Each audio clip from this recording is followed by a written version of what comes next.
আসসালামু আলাইকুম। অক্সিজেন অটোবির নতুন আরও একটি ভিডিওতে আপনাদের সবাইকে স্বাগত জানাচ্ছি।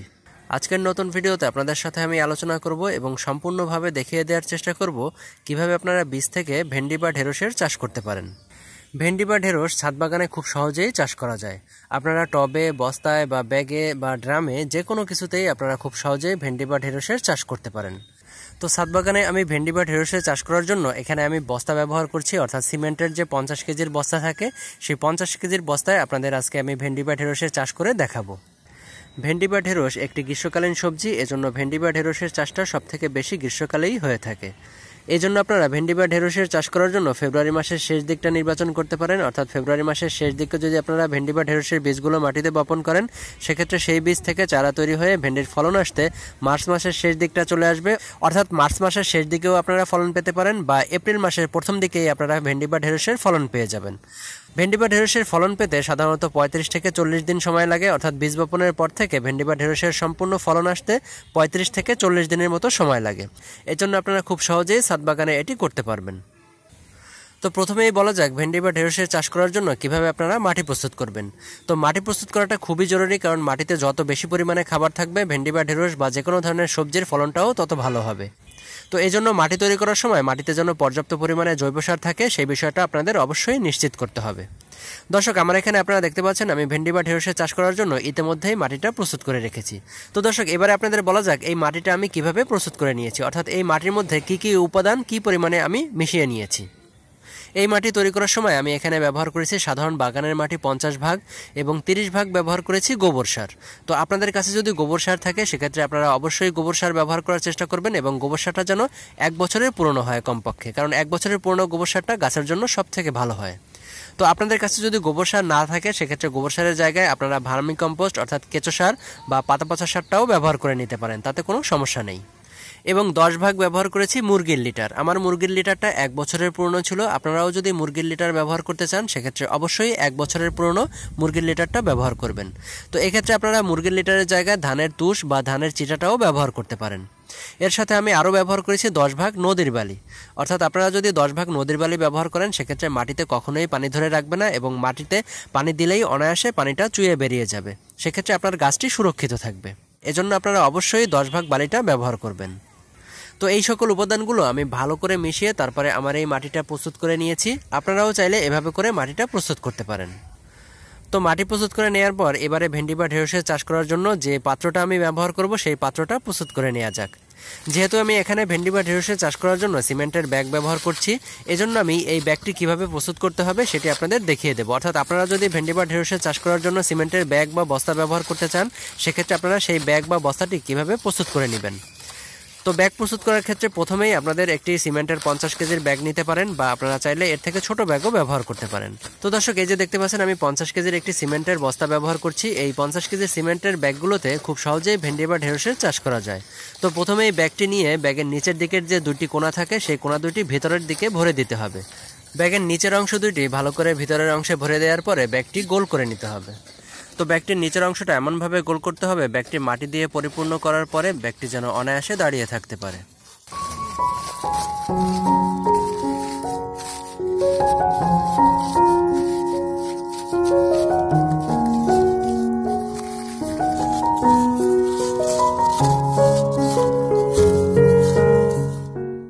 তো এই পর্যায়ে আমি আমার প্রস্তুতকৃত মাটি দিয়ে ব্যাগটি ভরে নেব। তো দর্শক, এই যে দেখতে পাচ্ছেন ব্যাগটিতে মাটি দেওয়ার জন্য আমি এখানে একটি প্লাস্টিকের বেলচা ব্যবহার করছি। আপনারা আপনাদের সুবিধা মতো যে কোনো পাত্র দিয়ে ব্যাগটি ভরে নেবেন।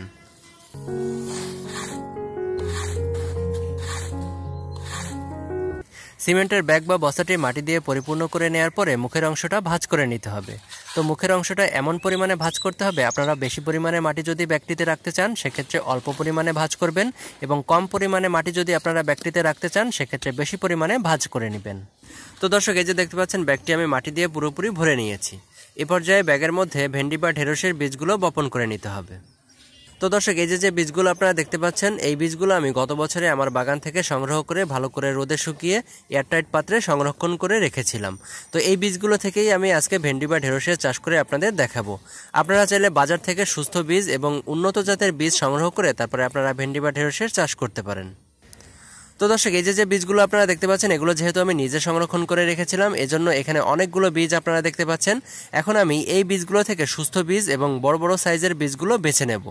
তো সুস্থ বীজ এবং বড় বড় সাইজের বীজগুলো বেছে নিলেই সেই বীজগুলোর অঙ্কুরোদ্গম হারটা অনেক বেশি হবে এবং চারাগুলোও অনেক সুস্থ সবলভাবে বেড়ে উঠবে। তো দর্শক, এখানে আপনারা দেখতে পাচ্ছেন কতগুলো বীজ আমি বেছে নিয়েছি। এখন এই বীজগুলো আমি পানিতে 24 ঘন্টার জন্য ভিজিয়ে রাখবো। কারণ আপনারা সবাই জানেন ভেন্ডি বা ঢেঁড়সের বীজের খোসার অংশটা খুবই পুরু হয়ে থাকে, এজন্য সেই বীজগুলো আপনাদের 24 ঘন্টা ভিজিয়ে নিতে হবে। কারণ 24 ঘন্টা ভিজিয়ে নিলে পরে সেই বীজগুলো খুব দ্রুতই অঙ্কুরোদ্গমিত হবে। এজন্য ভেন্ডি বা ঢেঁড়সের বীজগুলো মাটিতে বপন করার আগে 24 ঘন্টার মতো ভিজিয়ে নেবেন। তো দর্শক, আপনারা চাইলে ভেন্ডি বা ঢেঁড়সের বীজগুলো পানিতে না ভিজিয়েও মাটিতে বপন করতে পারেন। সেক্ষেত্রে ভেন্ডি বা ঢেঁড়সের বীজগুলো অঙ্কুরোদ্গমিত হতে কয়েকদিন বেশি সময় লাগবে। তো ভেন্ডি বা ঢেঁড়সের বীজগুলোতে পানি দেওয়ার পরে সব বীজগুলো পানিতে ভেসে উঠবে। তো পানিতে ভেসে উঠলে পরে ভেন্ডি বা ঢেঁড়সের বীজগুলো হাতের আঙুলের সাহায্যে ডুবিয়ে দিতে হবে। তো ডুবিয়ে দিলে পরে ভেন্ডি বা ঢেঁড়সের বীজগুলোর চারদিকে পানি পৌঁছাবে এবং সেই বীজগুলো খুব দ্রুতই পানিতে ভিজে যাবে। এভাবে বীজগুলোকে 24 ঘন্টার জন্য ভিজিয়ে রাখতে হবে। তো 24 ঘন্টা পরে আবারও ফিরে আসছি। ভেন্ডি বা ঢেঁড়সের বীজগুলো 24 ঘন্টা ভিজিয়ে রাখার পর এই যে দেখতে পাচ্ছেন দর্শক, বীজগুলো খুব সুন্দরভাবে ভিজে গেছে এবং বীজগুলো অনেকটা বড় আকার ধারণ করেছে, অর্থাৎ বীজগুলোর মধ্যে পরিপূর্ণভাবে পানি প্রবেশ করেছে এবং এই বীজগুলোই কিন্তু মাটিতে বপন করার জন্য পুরোপুরি প্রস্তুত হয়ে গেছে। তো এই বীজগুলো থেকে এখন পানিটা আলাদা করতে হবে, অর্থাৎ বীজগুলো থেকে পানিটা ছাড়িয়ে নিতে হবে। তো এই যে দেখতে পাচ্ছেন বীজগুলো থেকে পানি ছাড়িয়ে নেওয়ার পর এই যে দেখতে পাচ্ছেন আমার হাতের উপরে বীজগুলো দেখা যাচ্ছে এবং বীজগুলো কিন্তু অনেকটা বড় আকার ধারণ করেছে। এখন আমি এই বীজগুলো বস্তা বা ব্যাগের মধ্যে বপন করে দেব। তো মাটিতে বপন করার আগে আপনাদের আরেকটা বিষয় খেয়াল রাখতে হবে, বীজগুলো মাটির আধা ইঞ্চি নিচে দিতে হবে, অর্থাৎ আধা ইঞ্চির জন্য খুব একটা বেশি গভীরে না যায়, সেক্ষেত্রে কিন্তু বীজগুলো অঙ্কুরোদ্গমিত নাও হতে পারে এবং বীজগুলো কিন্তু মাটির মধ্যেই নষ্ট হয়ে যেতে পারে। এজন্য ভেন্ডি বা ঢেঁড়সের বীজগুলো মাটির আধা ইঞ্চির নিচে আপনাদের বপন করতে হবে। দর্শক, আমার এখানে যে বস্তাটি দেখতে পাচ্ছেন, এই বস্তার জন্য আমি 10 থেকে 15টি বীজ বপন করব। আপনারা আপনাদের টবের আকার অনুযায়ী, অর্থাৎ পাত্রের আকার অনুযায়ী এবং ধারণ ক্ষমতা অনুযায়ী আপনারা পরিমাণ মতো বীজ বপন করে নেবেন। তো দর্শক, আমার এই বস্তা বা ব্যাগের ধারণ ক্ষমতার থেকেও আমি কয়েকটি বীজ বেশি বপন করে নিচ্ছি, কারণ কয়েকটি বীজ যদি নষ্ট হয়ে যায় সেক্ষেত্রে বাকি বীজগুলো অঙ্কুরোদ্গমিত হলে আমার এই ব্যাগের আকার অনুযায়ী এবং ধারণ ক্ষমতা অনুযায়ী বীজগুলো সেট হয়ে যাবে।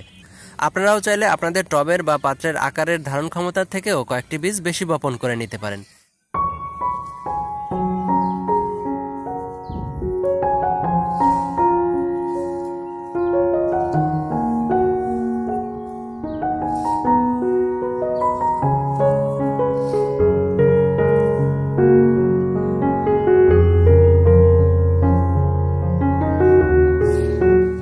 ঢেঁড়সের বীজগুলো মাটিতে বপন করার পর মাটিতে পর্যাপ্ত পরিমাণে পানি দিয়ে ভিজিয়ে দিতে হবে। মাটিগুলো যেন কোনো অবস্থাতেই শুকনো না থাকে সেদিকে আপনাদের খেয়াল রাখতে হবে, অর্থাৎ পর্যাপ্ত পানি দিয়ে মাটিগুলো ভালো করে ভিজিয়ে দিতে হবে। তো আরও একটি ব্যাগে আমি একই পদ্ধতিতে বীজগুলো বপন করে নেব।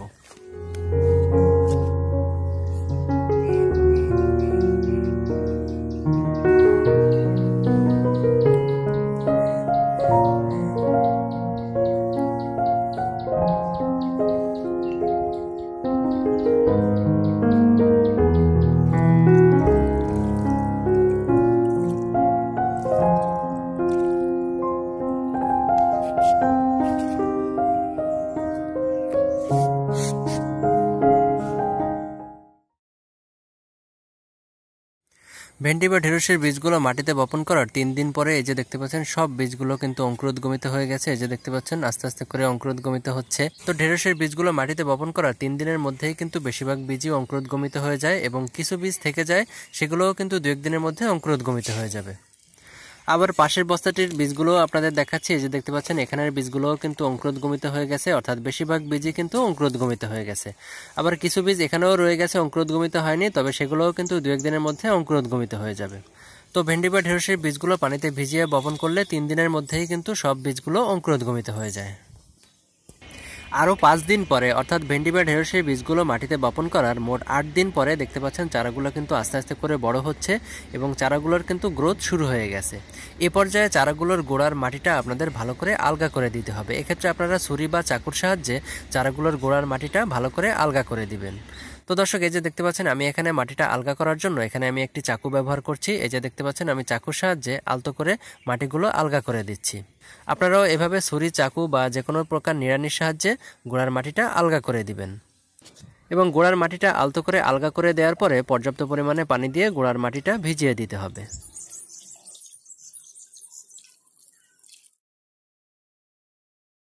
দর্শক ভেন্ডি বা ঢেঁড়সের বীজ বপন করার 13 দিন পরের অবস্থাটা দেখুন। এই যে দেখতে পাচ্ছেন গাছগুলো কিন্তু অনেকটা বড় হয়ে গেছে, অর্থাৎ চারাগুলো কিন্তু অনেকটা বড় হয়ে যাচ্ছে। এই যে দেখতে পাচ্ছেন চারাগুলোর গ্রোথটাও কিন্তু মাশাআল্লাহ অনেক ভালো আসছে। এই যে দেখুন, আপনাদের কাছ থেকে আমি দেখানোর চেষ্টা করছি। এই যে দেখতে পাচ্ছেন গাছের গোড়ার দিকটা দেখাচ্ছি।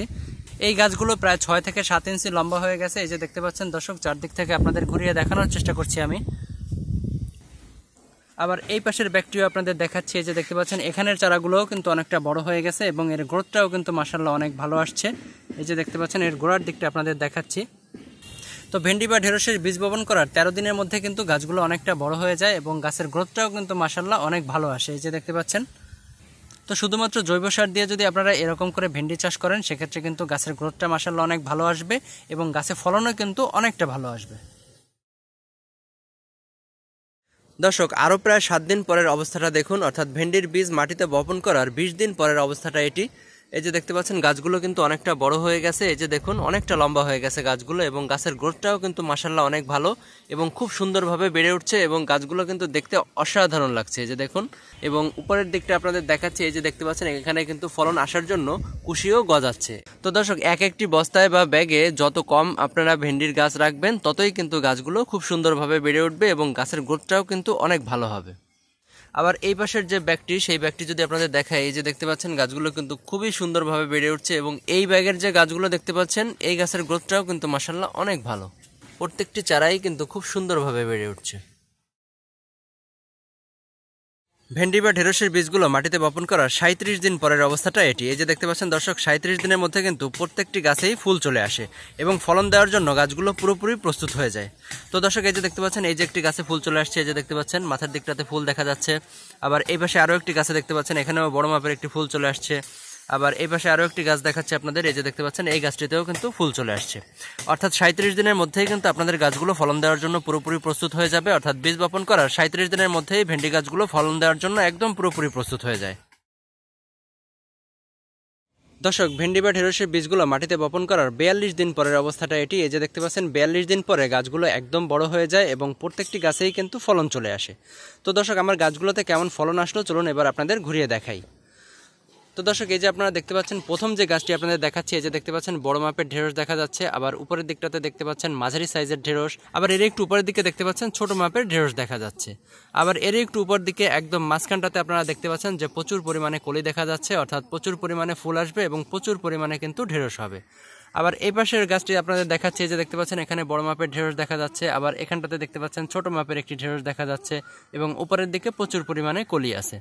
আবার এই পাশে আরও একটি গাছ দেখাচ্ছি। এই যে দেখতে পাচ্ছেন এখানে বড় মাপের ঢেঁড়স আছে। আবার উপরের দিকে দেখতে পাচ্ছেন ছোট মাপের একটি ঢেঁড়স। আবার উপরের দিকে প্রচুর পরিমাণে কলি আছে। আবার এই পাশে আরও একটি গাছ দেখাচ্ছি। এই যে দেখতে পাচ্ছেন এই গাছটিতেও ফলন চলে আসছে এবং উপরের দিকে দেখতে পাচ্ছেন ফুল ফুটে আছে এবং এই পাশটাতে দেখতে পাচ্ছেন প্রচুর পরিমাণে উপরের দিকে কলি আছে। তো ভেন্ডি বা ঢেঁড়সের বীজগুলো মাটিতে বপন করার 42 দিনের মধ্যে প্রত্যেকটি গাছে কিন্তু পূর্ণবয়স্ক গাছে পরিণত হয় এবং প্রত্যেকটি গাছেই প্রচুর পরিমাণে ফলন চলে আসে। তো দর্শক এই পাশে আরও কয়েকটি গাছ আপনাদের দেখাচ্ছি, যে গাছগুলো রয়েছে আমার মাটির টবে। এই যে দেখতে পাচ্ছেন মাটির টবে আমি একই সাথে কয়েকটি বীজ বপন করেছিলাম। এই যে দেখতে পাচ্ছেন সেই গাছগুলোতেও কিন্তু ফলন চলে আসছে। এই যে দেখতে পাচ্ছেন বড় মাপের ঢেঁড়স দেখা যাচ্ছে। আবার এর একটু উপরের দিকে দেখতে পাচ্ছেন মাঝারি সাইজের ঢেঁড়স। আবার এর একটু উপরের দিকে দেখতে পাচ্ছেন ছোট মাপের ঢেঁড়স দেখা যাচ্ছে। আবার সব থেকে উপরের দিকে আপনারা দেখতে পাচ্ছেন এখানে ফুল ফুটে আছে এবং উপরের দিকে প্রচুর পরিমাণে কিন্তু কলি আছে। তো ভেন্ডি বা ঢেঁড়সের বীজগুলো মাটিতে বপন করার 42 দিনের মধ্যে আপনারা প্রচুর পরিমাণে ফলন পেয়ে যাবেন এবং 42 দিনের মধ্যে গাছগুলো পূর্ণবয়স্ক গাছে পরিণত হয় এবং ফলন দেওয়ার জন্য একদম প্রস্তুত হয়ে যায়। তো এই ছিল দর্শক বীজ থেকে ভেন্ডি চাষ সম্পর্কিত আমার বিস্তারিত আলোচনা এবং ভিডিও। তো ভিডিওটি যদি আপনাদের ভালো লেগে থাকে বা ভিডিওটি দিয়ে যদি আপনি সামান্যতম উপকৃত হয়ে থাকেন অবশ্যই ভিডিওতে একটা লাইক দিবেন। আর বীজ থেকে ভেন্ডি চাষ সম্পর্কিত ভিডিওর বাইরে যদি আপনাদের আরও কিছু বিস্তারিত জানার থাকে অবশ্যই আমাকে কমেন্টে জানাবেন, আমি সবার কমেন্টে উত্তর দেওয়ার চেষ্টা করব। আর আমার চ্যানেলটি যদি আপনাদের এখনও সাবস্ক্রাইব করা না থাকে অবশ্যই চ্যানেলটি সাবস্ক্রাইব করে পাশে থাকা বেল বাটনে ক্লিক করে অল বাটনে একটি প্রেস করে দিবেন। তাহলে এই ধরনের ভিডিও আপলোড হওয়ার সাথে সাথেই সবার প্রথমে নোটিফিকেশন আকারে পৌঁছে যাবে আপনার কাছে। তো নতুন আরও একটি ভিডিও দেখার সাদর আমন্ত্রণ জানিয়ে এখানেই আমি বিদায় নিচ্ছি। আল্লাহ হাফেজ, সবাই ভালো থাকবেন, সবুজের সাথে থাকবেন। ধন্যবাদ।